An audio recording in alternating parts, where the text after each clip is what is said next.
In my last video, I have spoken about how to write an effective cover letter.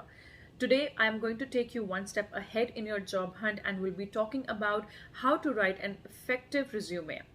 In order to make your resume look professional, you need to take care of three C's.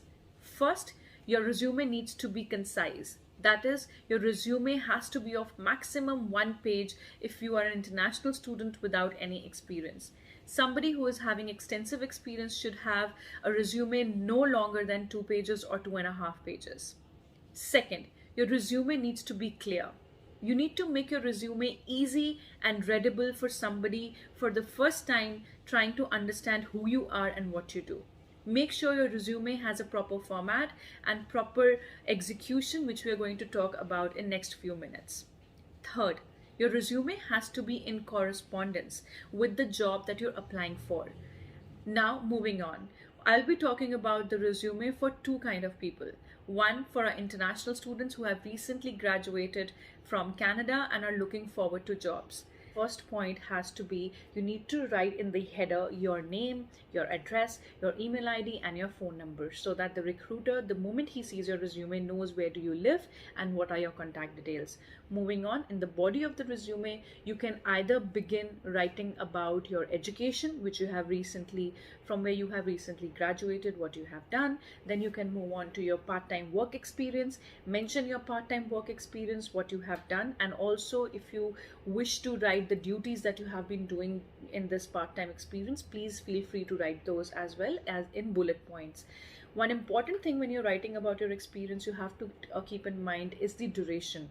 I have seen many resumes of students and they end up starting with their previous education coming to the latest education. In my personal opinion, when somebody sees your resume, they should be having an understanding of resume with the latest work experience and with the latest education that you have done. For example, if you have completed your master's in Canada, you should be writing master's as your first education, then followed by your graduation maybe from bachelor's from India, and then your 12th high school from India or maybe any other country. So this is the pattern that you should be writing your resume in. Also, when we talk about your work experience, for example, your latest work experience, current work experience is maybe working in a subway or importance, then you should be mentioning your current work experience as on the top, not on the bottom. So you have to start your resume in the experience part as your current job, then you move on to your previous experience maybe of last year, and then so on and so forth. So my personal suggestion to all of you would be, if you're following this chronological order, please make sure you put the latest details first, followed by all the previous year's experience and education. Moving on, the third thing that you have to write is your skill set. So all the skills that you have, for example, interpersonal skills, communication skills, leadership qualities, all of these should be mentioned in your skills section. And after you have completed your skill section, activities should be another thing area where a student should be focusing on. For example, the activities that you have been participating and part of in your college days, maybe back home in India. For example, you have been participating in extracurricular activities like dance competition, maybe into some voluntary work. Mention those activities so that it brings gives more idea to the recruiter about who you are and what you do. And then lastly, your resume has a one-liner of referrals upon request. So as an international student who is not having any experience, your resume should not be more than one page. Yeah. Moving on, now we'll be talking about people who have already got experience, maybe people who are new immigrants in Canada but have extensive experience from India, that is 10 years of experience or 12 years of experience.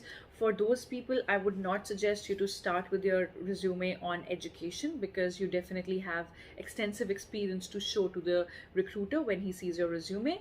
So you have to begin again. The header needs to have your name, your contact details, email ID, so that the recruiter knows where to contact you and where you come from. One is that.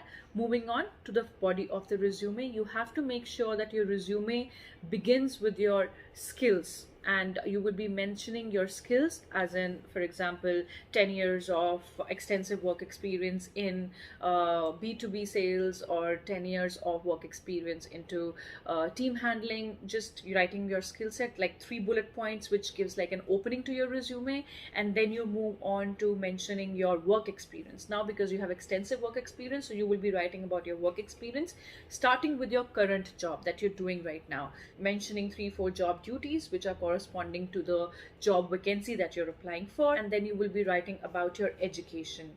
Then you will be showcasing that you're an MBA, you have done bachelor's and 12th. That is something that will come after your work experience. And then you will be mentioning your extracurricular activities, maybe along with your current job. On the weekends, you are maybe going for a football match, or you are part of some voluntary work.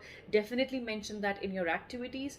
And again, you are closing your resume by mentioning referrals upon request. So again, if you are writing your resume in a very crisp way, trust me, your resume is not going to cross more than 2 pages, and that's the length of typically a resume should be, because nobody has so much of time to, a resume should not be like a textbook. It is something which has to be crisp, concise, and corresponding. I hope you liked this video of mine, and if you did, please subscribe to our channel for more insights on life in Canada, how you should find a job in Canada. Stick around to our channel and subscribe to our channel, and also subscribe to our Facebook page, that is Landmark Immigration. Thank you so much for watching.